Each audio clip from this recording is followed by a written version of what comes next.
Conexão Sagres. Oi, gente! Está começando agora mais uma edição do Conexão Sagres, o nosso momento de discutir e refletir sobre assuntos importantes. Hoje o Conexão é comigo, Jéssica Dias, e também com Laila Mello. Tudo bem? Tudo bem, Jéssica? E você como está? Tudo tranquilo. Mais uma semana a gente está aqui no Conexão. Exatamente. O tema de hoje é muito importante para nós aqui da Sagres, que somos signatários da Agenda 2030 da ONU, somos signatários de um único veículo no Centro-Oeste que tem o Pacto de Mídias Global. E vamos tratar de um ODS, um Objetivo de Desenvolvimento Sustentável, que é extremamente importante, que é o ODS 5, o de igualdade de gênero. Jéssica? Pois é, Laila. Para falar então sobre esse assunto, pessoal, nós estamos recebendo aqui no Conexão a doutora Simone Desconce, promotora em Aparecida de Goiânia e também integrante do Núcleo de Equidade de Gênero do Ministério Público do Estado de Goiás. Doutora Simone, muito obrigada. Seja bem-vinda aqui ao Conexão. Obrigada, olá. É um prazer estar aqui com vocês, especialmente para tratar de um tema tão relevante, tão importante, que a gente gosta muito de tratar. E espero que seja uma conversa bem produtiva. Está com a gente também a professora Janira Soldré, doutoranda em História, especialista em Educação, professora no IF Goiás, tem experiência de pesquisa e extensão nas áreas de Teoria da História, Estudos Feministas e de Gênero, Políticas Públicas de Igualdade Racial. Professora Janira, muito obrigada também por estar aqui com a gente. Seja bem-vinda. Eu que agradeço, Jéssica, pela oportunidade desse diálogo tão importante, tão potente, porque Mulheres Vivas Mudam o Mundo, né? A campanha desse ano em relação aos direitos das mulheres, à equidade. E, Laila, que bom estarmos aqui para pensar o que é, né, o desenvolvimento sustentável quando nós pensamos a participação política, social, econômica das mulheres. Pois é, como a Lália já falou, né, nosso tema é equidade de gênero, ligado ao objetivo número 5 da Agenda 2030 da ONU. Para começar, então, a nossa conversa, nosso bate-papo, deixa eu pedir para a doutora Simone explicar para a gente o que significa esse termo, né? Tem a equidade de gênero e a igualdade. Tem diferença entre esses dois termos, doutora? Na verdade, são dois termos bem semelhantes, mas existe uma diferença na palavra equidade que amplia um pouco mais o significado dela em relação à palavra igualdade, né? A igualdade é você tratar as pessoas de forma igual, digamos assim. A equidade é mais do que isso. A equidade, além de você tentar ver as pessoas através de uma lente que enxergue eventuais diferenças, eventuais preconceitos, e tentar equiparar as pessoas além desses preconceitos e diferenças, ela também enxerga, a equidade enxerga a sociedade de uma maneira em que existem pesos e contrapesos, para que a gente possa atingir, sim, uma igualdade, digamos assim, no momento das políticas públicas, no tratamento entre as pessoas.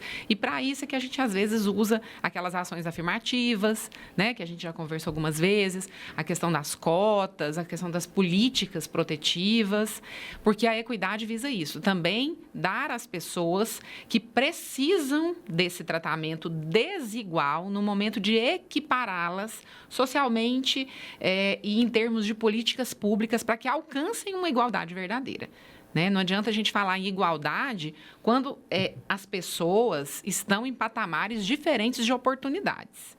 Quando as oportunidades não são as mesmas, a gente não pode falar simplesmente de igualdade. A gente tem que falar de equidade, que é fazer uma balança e trazer as possibilidades à tona para que essa igualdade seja atingida.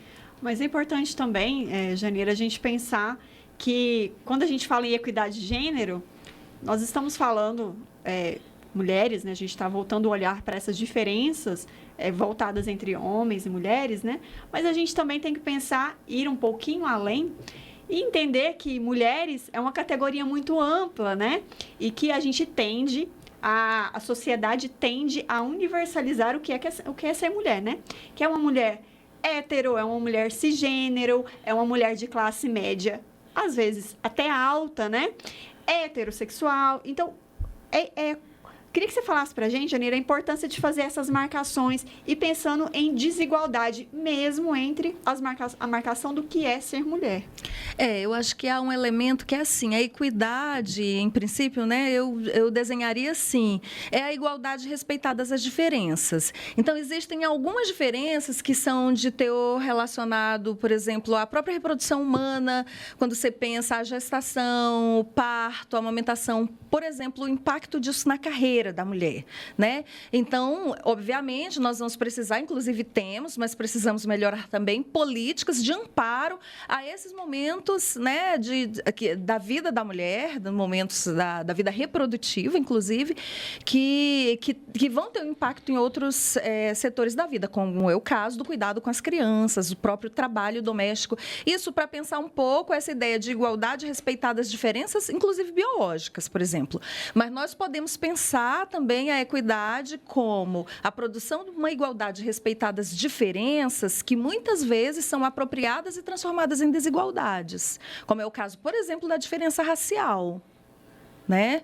Que é uma diferença que ela é apropriada na sociedade e transformada na desigualdade racial, ou a diferença de classe, né? Que é uma hierarquia relacionada a acesso a bens, né? E recursos. Então, assim, pensar políticas públicas ou mesmo a ideia de um planeta com desenvolvimento sustentável para todas as mulheres perpassa também observar as hierarquias de raça, hierarquias de classe, hierarquias relacionadas à orientação sexual, porque, obviamente, o impacto de todas essas hierarquias, por exemplo, na vida de uma mulher negra, periférica, não heterossexual, é de tal sorte que chega a ser letal. Eu estava comentando nos bastidores com a Jéssica isso, depois da lei de desarmamento, né, quando houve um reordenamento no país, no período, né, porque mais recentemente a gente teve um novo processo de rearmamento da população.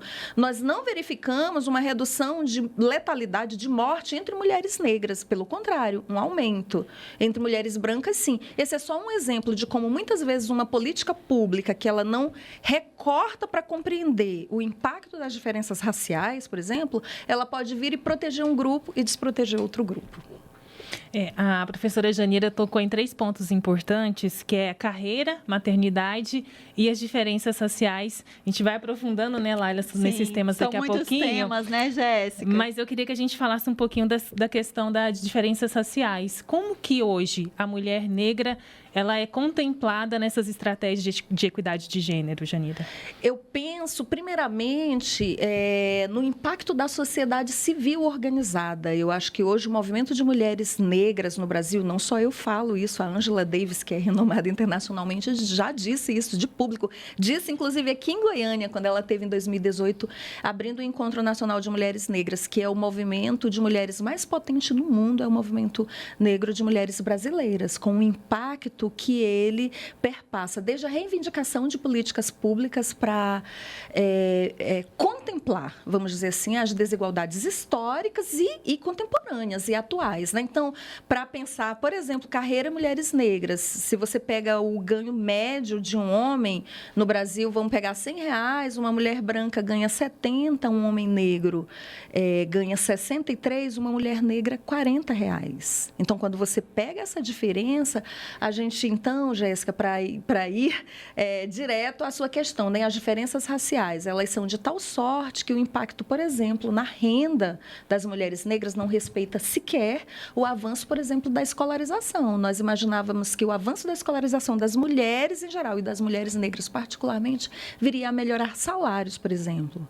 Mas nós tivemos aí um renovado movimento de precarização do trabalho que impacta na pandemia, por exemplo. As primeiras demitidas foram as mulheres negras, que já tinham um nível elevado de trabalho informal. Então, quando nós vamos observar o impacto das políticas públicas que, nos anos recentes, diminuíram, né, o seu atendimento à sua cobertura, a gente vai perceber que qualquer movimento de crise econômica, social e política recai primeiramente sobre as mulheres negras. Então, assim, eu destacaria tanto o impacto desses movimentos de crise sobre as condições de vida, que já são historicamente precárias, quanto a luta das mulheres negras, né? Que, sem dúvida nenhuma, eu penso que é uma luta extremamente visível hoje, inclusive na disputa, nas narrativas, nos diálogos, no mundo digital. Vamos falar, então, sobre carreira, né, trabalho. A senhora disse, professora Janira, mas, Simone, qual que é o impacto, o que a gente pode pensar nessa carreira para fora do lar da mulher, né?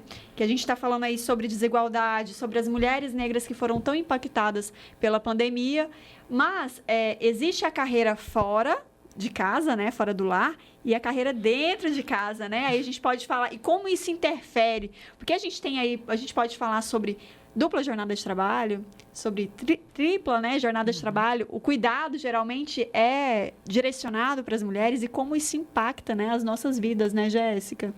Sim. É tão interessante falar sobre carreira quando a gente trata de mulher, porque nesse ponto em especial a gente vê que é uma situação que ela é tão generalizada que ela às vezes supera a questão da classe social ou do nível intelectual da pessoa. E em todos os patamares de carreiras, de trabalhos, a gente vê a dificuldade da mulher diante, né, do cenário contraposto do homem, né? Para dar um exemplo, eu trabalho numa instituição, num órgão público, Ministério Público, onde as pessoas geralmente ingressam por meio de concurso público. Então, a maioria dos servidores são servidores com curso superior e até um grande número de servidores também com pós-graduação, mestrado. Então, assim, a gente convive ali com pessoas de um nível intelectual bastante elevado. E ainda assim, dentro desse tipo de instituição, é muito comum que a gente perceba a luta, a dificuldade das mulheres para conseguir se firmar, encontrarem possibilidades de cargos de liderança, encontrarem oportunidade de terem a mesma visibilidade do que os colegas homens. E isso tem muito a ver com isso que você citou, a questão da nossa jornada, das nossas prioridades, mas mais do que isso, a mulher e essa postura de luta da mulher hoje tem causado também esse tipo de reação. Muitas vezes a mulher deixa de ser convidada para cargos de gestão, de direção, de chefia, porque muitas são consideradas assim. Elas são muito histéricas. Elas são muito aguerridas com essa conversa de feminismo. Simone, isso entra... Eles não querem abrir esse espaço, porque não querem tocar nesse assunto de frente. Então, dentro das instituições, a gente luta muito também para que essa conversa aconteça e que a gente possa ocupar e ter espaço de decisão e discussão. Porque a gente incomoda quando a gente fala disso, a gente tira as coisas do lugar, a gente tira as pessoas da zona de conforto, e isso muitas vezes não é desejado. Sabe? Então, a gente precisa enxergar que existe essa luta em todas as esferas e que é uma luta de todas. E aí a gente fala de mulher, como você estava falando no começo, não a mulher, biologicamente mulher, mas hoje nós somos uma legião de pessoas que se identificam com o gênero feminino e lutam pelas mesmas coisas, os mesmos direitos, né? Então, nós estamos vivendo uma universalidade de pessoas lutando por essa nova visão, né, de mundo, em que a mulher, de fato, ela tem espaço, tem voz. Né? Essa forma de mudar o mundo, né, Jéssica, de olhar para a mulher, de incomodar, seria um questionamento, aí jogo para vocês, né, a respeito do que seria mulher, esse ser que o discurso patriarcal que ronda na nossa sociedade, o discurso machista, diz, olha, existe um ser mulher, né, Jéssica, que é o quê? É uma mulher feminina, é uma mulher que se cala, é uma mulher que não lidera, que, na verdade, ela está no âmbito da casa para cuidar das pessoas, dos filhos, né? Essa contraposição ao estereótipo do que seria mulher?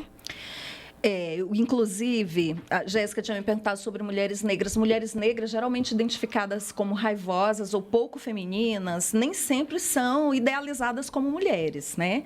Eu acho que você trouxe um elemento muito importante, né, doutora Simone, que é essa ideia, assim, isso que se coloca sob a categoria mulher, na verdade, é uma multidiversidade de pessoas que se identificam nesse espaço, nesse movimento. Eu queria, talvez, trazer esse elemento, doutora, que relacionado à carreira que você trouxe. Eu trabalho numa instituição eu também, né, sou acadêmica, universitária, de gente muito escolarizada. No entanto, o machismo não recua. Então, isso eu penso, Laila, Jéssica, que a gente precisa mobilizar elementos relacionados ao que pode fazer com que mentes e corações se transformem em favor das mulheres. Provavelmente, nem sempre processos educacionais vinculados apenas à instrução, mas a uma mobilização ética e afetiva, de fato, sobre o que é ser uma mulher, né? Tem uma ativista abolicionista americana do século XIX que ela diz isso, né? Ela ia para os eventos, a Sojourner Truth, né? Os homens davam a mão para as mulheres descerem na carruagem, naquele contexto. E ninguém dava a mão para ela. Ela dizia, por acaso eu não sou uma mulher? Para pensar um pouco o que é essa idealização, eu penso também... pensando no desenvolvimento de carreira, que a participação das mulheres nas posições de liderança, ela é temida também, porque, com certeza, mulheres na liderança trarão transformações que desalojam privilégios. E se desaloja, incomoda, né? E aí que a sociedade ela vai ter a tendência, né, Jéssica, de silenciar isso aí, deixar como tá, é mais conveniente, né? Conveniente e... eu diria isso, né? A categoria que comanda historicamente a maioria das sociedades, a nossa, que é a categoria masculina, não tem seus processos de vida, de desenvolvimento, elementos que afetam a carreira da forma que a carreira das mulheres é afetada. Nós estávamos falando de maternidade, eu queria dar um passo para dentro disso. Você estava mencionando, Laila, o tema dos cuidados, né? Então, assim, todo um trabalho de cuidado de idosos, de doentes, de crianças, do espaço doméstico, da roupa, da comida, que é necessário para a sociedade funcionar, é totalmente privatizado e domesticado sobre corpos de mulheres que se quer calado sobre esse tópico. Então, por exemplo, o tema do trabalho doméstico no Brasil tem muita conexão com a nossa herança escravocrata. É um trabalho totalmente realizado por mulheres, tendencial estatisticamente, e, sobretudo, por mulheres negras. E ninguém toca nisso. E o tema do trabalho doméstico é um tema que atrapalha as nossas carreiras. Quando você para a sua carreira para gestar e parir uma criança, você está reproduzindo a sociedade. É um trabalho social. É importante para todos, porque se todas as mulheres cessassem de continuar a parir e cuidar das crianças, a sociedade cessaria. Então, é um tema de continuidade que é de interesse de todos. Então, quando essa criança nasce, entra no 4º mês da licença maternidade, a mãe começa a se desesperar. Vou deixar com a minha mãe, com a minha irmã? Eu vou deixar na creche? Com quem eu vou deixar? O pai nem cogita largar a carreira em relação ao cuidado desse ser muito amado, que é um filho ou uma filha. Eu tenho uma filha. Então, recai sobre a mulher um trabalho que deveria ser de toda a sociedade. Uma sociedade adequada e confortável para as mulheres deveria ter lugares de cuidados das crianças com segurança, estabilidade, continuidade no tempo, no dia, na jornada. É a minha visão. E olha só, gente, que interessante. A professora está falando uma coisa muito interessante, professora Janira. A gente quando fala em mulher no mercado de trabalho, a gente ainda tem que enfrentar uma situação seríssima, que é no momento da escolha entre um funcionário homem ou uma mulher. Muitas vezes o empregador prefere dar prioridade ao funcionário homem exatamente porque ele não engravida, ele não tem licença maternidade e ele não tem aquele monte de problema que mulher tem para resolver em casa. Tipo, então, levar essa as é uma crianças na fala escola, né? Extremamente comum, que a gente escuta em todos os ambientes, corporativos, órgãos públicos, em qualquer lugar. A gente escuta essa conversa. Se eu tiver que escolher entre um funcionário, mulher e homem, eu vou escolher um homem.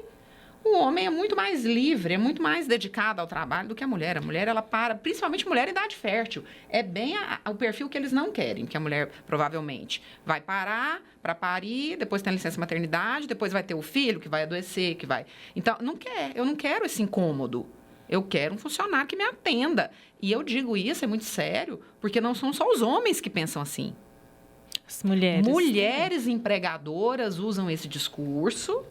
E é nesse ponto que eu me preocupo muito, porque se nós não tivermos assim uma mudança de comportamento e um enfrentamento do assunto internamente, dentro da nossa, que a gente não corte na nossa carne mesmo, nós mulheres e as que se identificam com o gênero feminino, a respeito dessas situações, nós vamos continuar com um discurso vazio, né? Essa fala é uma fala que não é só dos homens, e a gente precisa reconhecer isso. E aí o movimento feminista, a gente pode dizer que tem se articulado, a partir da década de 70, para criar uma tentativa de contraposição a esses discursos que estão em nós também, né, Jéssica? O machismo também está nas mulheres, né? Que é a sororidade, que tem sido esvaziada, né? Tem sido muito tirada de contexto, mas aqui a gente poderia falar que é a sororidade em um sentido, Jéssica, de aliança política entre mulheres, que é esse aliar, né? Esse conjunto, essa luta política para pensar, por exemplo, que uma mulher que tem o direito, que tem ali o poder na mão de contratar outras mulheres, também olhe e fale, não, eu vou contratar essa mulher pela capacidade dela, né? Porque ela é uma mulher capaz, tanto quanto um homem, mas também vou dar a oportunidade e não questioná-la numa entrevista de emprego, por exemplo, se ela pretende ou não ter filho, né, Jéssica? Seria por esse lado? A sororidade, ela tem a ver com isso, né? Mulheres que se ajudam, mulheres que se apoiam, mulheres que entendem mulheres, e vai muito além do discurso.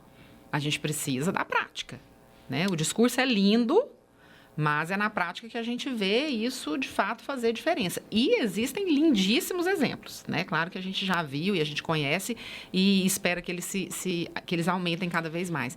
Mas a simples fala, ela está bem distante ainda da nossa realidade, né? O que a gente vê no dia a dia, assim, ainda é um desafio enorme.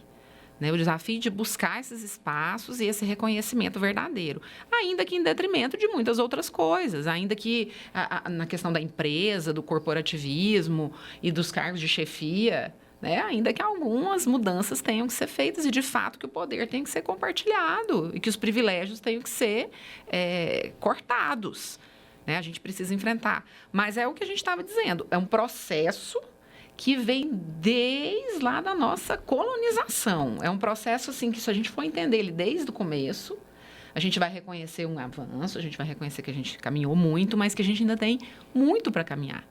Porque isso está correndo nas nossas veias, né? Isso é da nossa origem e a nossa luta é histórica. Então, assim, é sempre bom a gente estar conversando exatamente por isso, para não deixar isso, né, ficar morno, isso morrer. Eu queria comentar 3 tópicos sobre sororidade, né? O primeiro é sobre a origem da palavra, né? A palavra soror é um título das freiras, né? A vida conventual foi lá na história humana, na quebra do Império Romano, a ideia de que mulheres podiam se unir, viver juntas e governar suas próprias vidas sem homens. Essa é a vida das freiras católicas. Então, soror é esse título. Significa, é latino, né? Significa basicamente irmã. Então, essa produção da irmandade entre mulheres, que é isso que você está chamando, né? De uma coalizão política, de um fortalecimento mútuo, me parece que é uma ideia que precisa realmente ser revisitada, sobretudo quando a gente pensa justamente as diferenças dentro desse universo que nós chamamos de mulheres. Então, nós temos uma brasileira super legal, chamada Vilma Piedade, uma intelectual negra, que escreveu um livro chamado Dororidade, que era exatamente para dizer disso, né? Quando as mulheres negras estão pensando em sororidade, a gente está pensando, muitas vezes, sobre uma dor que ela não é compartilhada, porque o impacto da operação racial sobre os corpos de mulheres negras é de tal sorte no país que é impossível dizer que as mulheres negras e brancas têm o mesmo ritmo, o mesmo regime de vida, de acesso e de direitos. E quando a gente olha para a própria história da emancipação das mulheres brasileiras, o que a gente tem? Uma mulher de camada média e alta, branca, indo para o mercado de trabalho e privatizando o cuidado da casa dela e dos filhos dela na mão de mulheres negras, que são as trabalhadoras domésticas. E, de novo, não conversando sobre o trabalho doméstico, sobre a creche, sobre o espaço esse e aquele. E, doutora Simone, acredito que vocês concordarão comigo. Hoje, a coalizão política entre mulheres ela se torna mais importante quando, no mundo digital, os homens que na década de 90 estavam no chans, né, que eram os chats da internet superfície, da internet subterrânea, né, a Deep Web. Hoje, eles vieram para a internet de superfície com esse título de Red Pills, né? São coaches, são consultores, são homens que dão palestras, dão cursos, eles estão monetizando, ou seja, fazendo dinheiro em cima de manuais de instrução para homens jovens sobre como odiar as mulheres, sobre como subjugar as mulheres, sobre como não respeitar uma mulher, sobre como se relacionar com uma mulher que seja dócil, que seja submissa. Quando a gente pensa pensava, doutora, que isso estava no passado da humanidade, nós estamos caminhando para um desenvolvimento sustentável no planeta para as mulheres, nós estamos lutando pela produção de equidade, a gente vê que no mundo digital volta a eclodir, quer dizer que não é só no mundo digital, porque o mundo analógico, o nosso mundo físico, informa o mundo digital. Todo aquele ódio represado que eu estava mencionando. Não tem escolaridade que tire isso se não houver uma mudança ética e afetiva por processos realmente de uma ressocialização. Eu, gente, estou aqui conversando com vocês talvez até muito sobre esse tópico, porque eu estou muito preocupada com esse movimento. Ele é muito impactante. Hoje a gente estava falando disso, exatamente, em outros grupos. E o incrível é a gente perceber a quantidade de adesão a esse movimento. É inacreditável. Né? Enquanto a gente se depara com essa realidade, a gente ouve e entra ali para assistir o que a pessoa está vendendo, a gente pensa, não é possível que isso vai ter repercussão. É assustador a repercussão que tem. Vamos falar mais um pouquinho, daqui a pouco, mais sobre esse assunto, né? Aprofundar um pouquinho mais sobre ele, mas intervalo rapidinho aqui no nosso Conexão Sagres. Estamos falando sobre equidade de gênero. Já estamos de volta.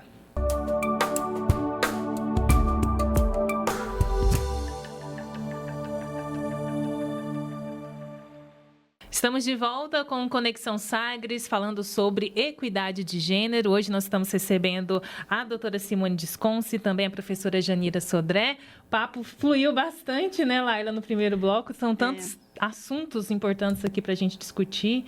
E a gente poderia ficar falando desses assuntos, Jéssica, por mais muitos programas, né? Mas um assunto aqui nos perpassou, nos incomodou, foi para os bastidores, continuou, que é a questão da misoginia, né? Nós estamos falando sobre o ódio, né? A misoginia é o conceito criado aí para falar sobre ódio às mulheres, e a gente está vendo esse ódio perpassar nas redes sociais. A professora Janira já nos estava dizendo a respeito disso, né? Hoje a tecnologia nos atravessa, né, Jéssica? Nosso mundo está fora, mas também está dentro das telas, e isso tem nos impactado bastante. Então eu queria que vocês falassem e a gente refletisse um pouco mais sobre isso. Como essa violência que está fora, né? Está fora, nos perpassa aí, tem várias tipificações em lei do que é violência específica direcionada ao gênero, né? Que ela também agora chega nas redes sociais e chega com um impacto muito grande. Como que a gente pode lidar com isso? Dentro e fora. Principalmente, promotora, como é que a gente pode pensar nesses cenários? E aí a atuação da legislação nesse sentido, né? É, de fato, muito preocupante, como disse a professora Janira. É preocupante porque passa do limite de uma simples opinião ou de uma simples posição a respeito do que quer que seja. Né? É uma situação em que estão configurados ali crimes, nitidamente. Né? Crimes que vão desde a ameaça até o próprio crime de racismo e outros tipos de discriminação. Estão evidentes. Né? Então, assim, eu entendo que, ainda que nós tenhamos que pensar em educar, em trabalhar no sentido da ética e da conscientização, que a lei também não pode se furtar de aplicar, né, as suas sanções com a dureza que os casos merecem. Porque uma das coisas que impede que esse movimento tome corpo e tenha um impacto importante dentro da sociedade é exatamente o fato de você não ter mecanismos suficientes e eficientes de punição que servem muitas vezes como um elemento pedagógico para que essas situações deixem de acontecer. A professora estava falando, a gente tinha isso na Deep Web, assim como outras situações que ainda continuam na Deep Web, porque a lei ali acaba funcionando de uma maneira mais forte, vamos dizer, a pornografia infantil. A pornografia infantil, crime. Na Deep Web, a gente sabe que ela acontece, mas quando ela vem à tona, as autoridades conseguem aplicar a lei de uma forma bem mais eficiente. Né? Operações, prisões, apreensões de computadores, a gente sempre ouve e vê acontecendo na prática. Esse tipo de situação, que envolve misoginia, racismo e outras práticas criminosas, a nossa atuação como autoridades públicas, de segurança pública, ainda é muito tímida. É preciso aumentar a gama de atuação e trazer para a prática muitas das coisas que o legislador já fez. Porque o legislador já agravou várias penas relacionadas à questão do racismo. Muito recentemente, nós tivemos um julgamento do STF em que deixou claro, né, que o crime de racismo é diferente da injúria racial, é mais grave e que é possível que haja prisão, sim. Então, são coisas que o legislador ele está fazendo a sua parte, mas a sociedade ainda não enxergou a necessidade disso acontecer de fato. E quando acontece, aquele movimento contrário que vem trazer a ideia de que, olha lá, são as mulheres raivosas, são as pessoas histéricas, né? É uma brincadeira, é um deboche. Aí vem a questão, né, do racismo recreativo, do machismo recreativo, que nós estamos vendo acontecer e toleramos, como se aquilo fosse um lugar onde ninguém pode mexer. Então, eu sinto que a gente tem um desafio muito grande ainda em se tratando de reação jurídica e de segurança pública mesmo em relação a esses atos que são praticados. A gente pode pensar que dados, né, Jéssica, pesquisa, atuação de mulheres na política, né? E aí, poderia interferir nisso? E aí, já trazendo um número muito importante, né? Nós, mulheres, somos 52% da população brasileira, 52% do eleitorado, mas não estamos representadas de forma significativa, que tenham impacto em leis, né, de representação mesmo, nos nossos espaços de poder e tomada de decisão. E a gente pode voltar um pouquinho aí na nossa conversa do último bloco, de uma situação, Jéssica, que aconteceu, por exemplo, quando a deputada Samia Bonfim engravidou, e ela foi questionada, e aí, você engravidou, Samia, agora? Como é que você vai atuar, né? Como é que você vai legislar? Como é que você vai exercer seu cargo público, sendo que você é mãe? Detalhe, o marido, né, dela, pai do filho dela, também era um atuante ali no Congresso. Ele também é político com cargo. Então, a gente pode pensar nesses atravessamentos que nos passam e influenciam diretamente nas nossas vidas. E aí, a gente traz a questão das mulheres na política, né, professora? Que a importância de pensar na categoria mulheres na política, mas também pensar a categoria interseccionada, no sentido de mais mulheres, sim, mas mais mulheres também negras, mais mulheres indígenas, que a gente consiga ver essas particularidades que a gente tem aí da sociedade dentro do, por exemplo, nas prefeituras, no governo, né? Temos, por exemplo, 2 mulheres governadoras no país. A participação das mulheres na política talvez seja o nosso principal desafio público, né, dessa coalizão de sororidade e oudoridade que nós estávamos conversando. Nós tivemos, só para pensar no Parlamento Federal, né, na penúltima legislatura, 47, na última 57 mulheres e agora 91, a gente pode pensar num aumento relativo, podemos pensar nesse alargamento também, como você traz, na interseccionalidade com a presença de mulheres indígenas. Hoje, que no Parlamento nós tínhamos apenas uma, agora estamos com 3, né? Uma saiu para ministra, mas seriam, então, 4. E também o alargamento da participação negra feminina, ou seja, e nos parlamentos municipais e estaduais também um avanço em segmentos, porque aí... Laila, Jéssica, eu acho que vem outros elementos que são relacionados também com o avanço de outras forças políticas, né? Que usa-se uma palavra inglesa, que é o backlash, em português a gente usa reação, mas essa ideia de reacionária, ela não chega tão rapidamente para nós, mas que eu queria correlacionar com o que a gente estava conversando anteriormente.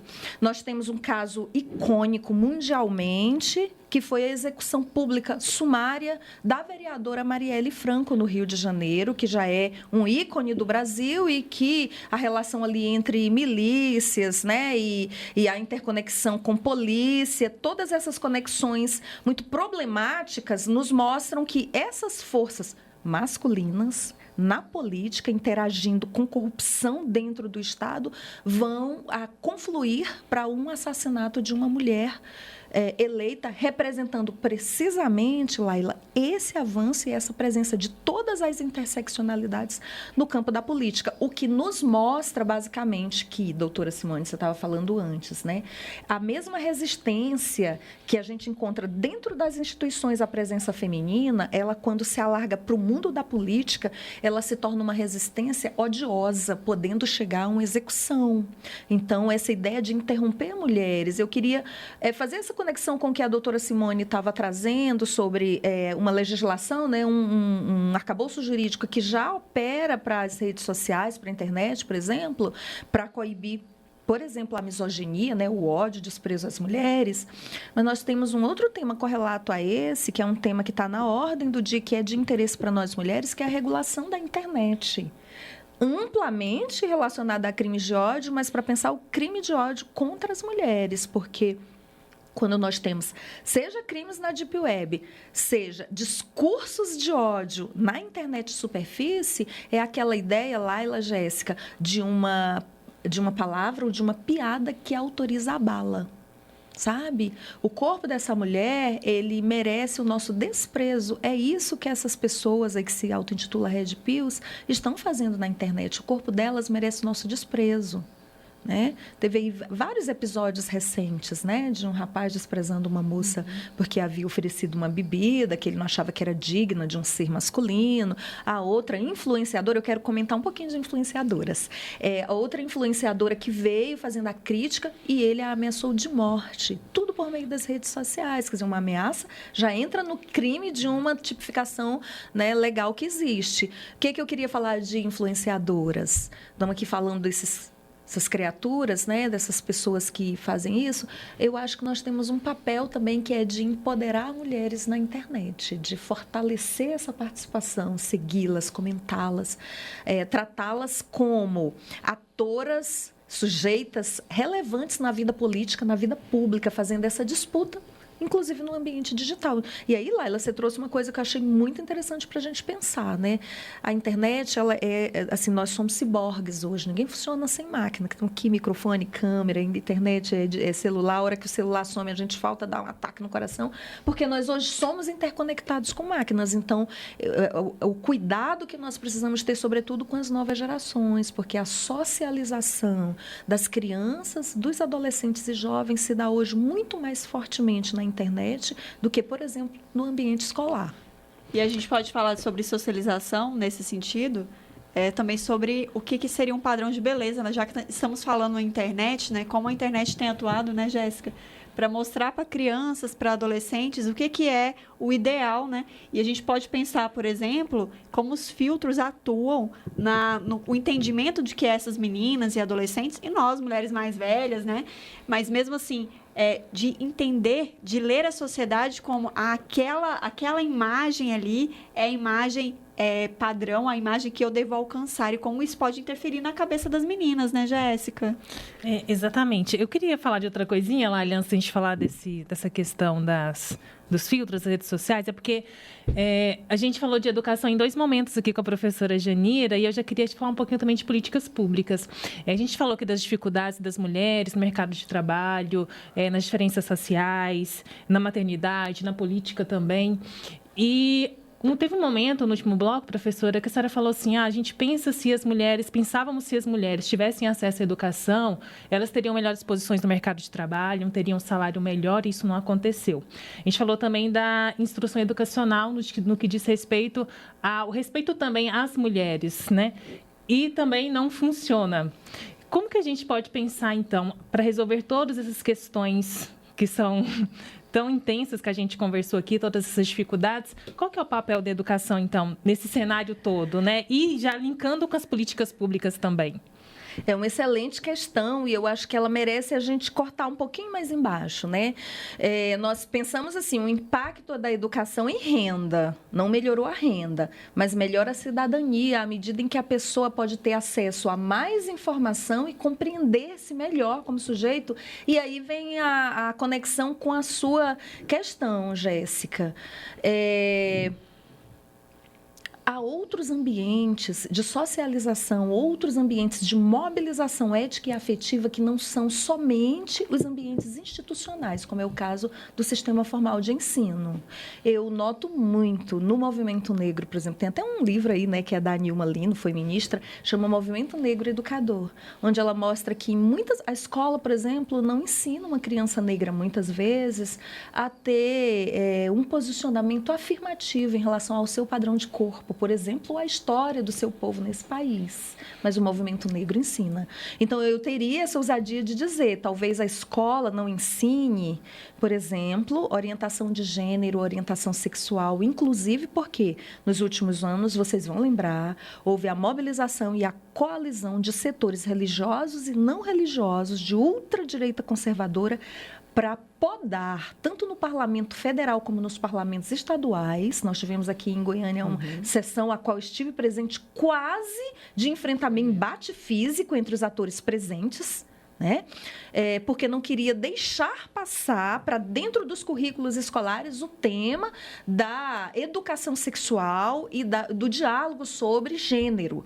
Então, assim, pensar, eu falei que pode haver essa mobilização fora do ambiente escolar, mas eu acredito, sobretudo, que no ambiente escolar, educacional, dentro do sistema, a gente pode ter, sim, a mobilização de um projeto educacional ético, edificador da cidadania das mulheres. Agora, a gente precisa de uma mobilização do agente público, do gestor público de alto a baixo, nos 3 âmbitos, federal, estadual e municipal, e nos 3 poderes, judiciário, legislativo e executivo. Obviamente, nada disso, o arcabouço de Estado funciona sem uma sociedade civil forte e organizada. Eu acredito muito na organização da sociedade civil. É por isso que eu continuo apostando tanto no movimento negro como no movimento de mulheres, nas suas pluralidades, para poder avançar essas pautas. Doutora Simone, professora Janira, Lália, o nosso tempo, infelizmente, já está acabando. Passou rápido, né, professora? Passou rápido, mas, assim, para finalizar, né, Lália, a gente queria falar um pouquinho também dos avanços. Nós falamos de tantas dificuldades, mas também há de se conhecer alguns avanços. E, para finalizar, doutora Simone, queria que a gente falasse também um pouco desses avanços. Bom, como a gente estava falando no começo, a gente parece que a pauta dos desafios e das dificuldades é tão maior do que dos avanços, né, professora? Mas a gente não pode esquecê-los. Com certeza, eles existem, tanto existem que nós estamos aqui. Né, professora Janira, eu, promotora de justiça, nós ainda somos minoria dentro da carreira do Ministério Público, mas já estamos quase alcançando ali os 50%. Isso tem um reflexo importante dentro da instituição, né? Temos que falar sobre isso. Então, eu percebo assim que tivemos grandes avanços e que esses avanços, como a professora Janira falou, eles têm muito a ver com a questão da cidadania. Né? Nós conseguimos, sim, avançar na questão de discutir esses temas mais a fundo dentro das unidades de ensino. Nós tivemos, assim, eu fiquei na área de educação durante 11 anos, trabalhando especialmente nessa área, e acompanhei dentro dessas conferências municipais, estaduais, nacional da educação, a importância que foi a discussão desses temas dentro das escolas, para que a gente possa, de fato, trazer para o berço da formação humana, que não é só dentro de casa, mas especialmente dentro das escolas e públicas, onde estão a maioria das crianças brasileiras e que muitas vezes não tem a estrutura familiar bem solidificada a ponto desses assuntos serem discutidos. A importância que isso teve na formação das nossas crianças. A gente consegue perceber isso, e se hoje nós temos mulheres jovens lutando, trabalhando e, inclusive, sofrendo todas as consequências desse processo, é porque elas tiveram acesso a essas informações. Então, essa luta, ela começa lá mesmo, começa dentro da escola e dentro das famílias, e esses avanços que nós tivemos, seja na legislação, seja na questão de cotas, seja na questão de políticas públicas que avançaram em muitos sentidos, e hoje nós temos órgãos instalados em vários poderes, executivo, legislativo, judiciário, que tratam do direito da mulher, comissões, núcleos, né? E a gente trata desse tema hoje com um espaço garantido, ainda que a gente tenha muito que avançar. Isso precisa ser reconhecido, sim, e é uma luta que não tem fim. Né? Eu penso que é uma luta que nós vamos travar e vamos passar para as nossas filhas, né? Que elas possam continuar e que a gente possa ter gerações mais conscientes de verdade, né?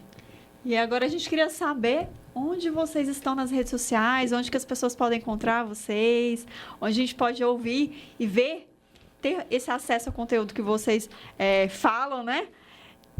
Tem rede social, promotora? Sim, eu tenho rede social, é fechada minha rede social, mas ela tá lá para vocês, as pessoas quiserem interagir, a gente manda mensagem, conversa e entra, porque dentro da minha rede pessoal, a gente coloca muito conteúdo que tem a ver com o trabalho, não tem como, né? Que é o @SimoneDesconce. Mas, além disso, dentro do Ministério Público, a gente tem um lugar especial para o Núcleo de Diversidade, né?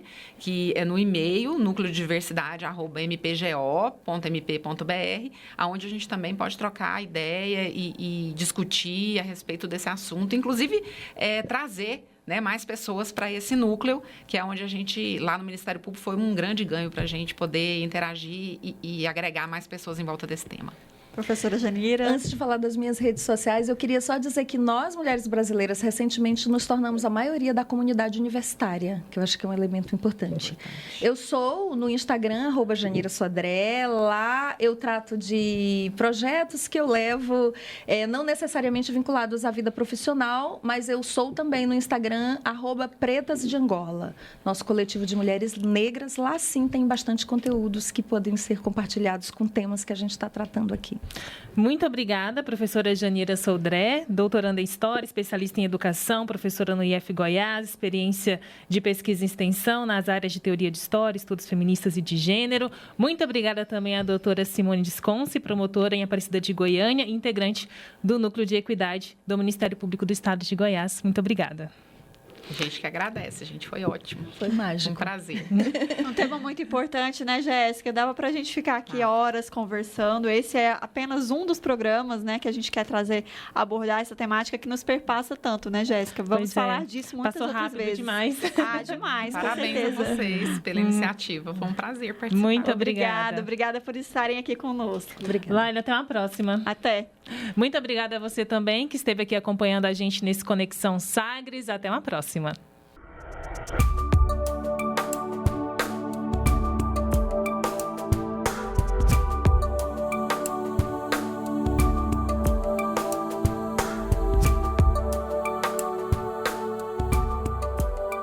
Conexão Sagres.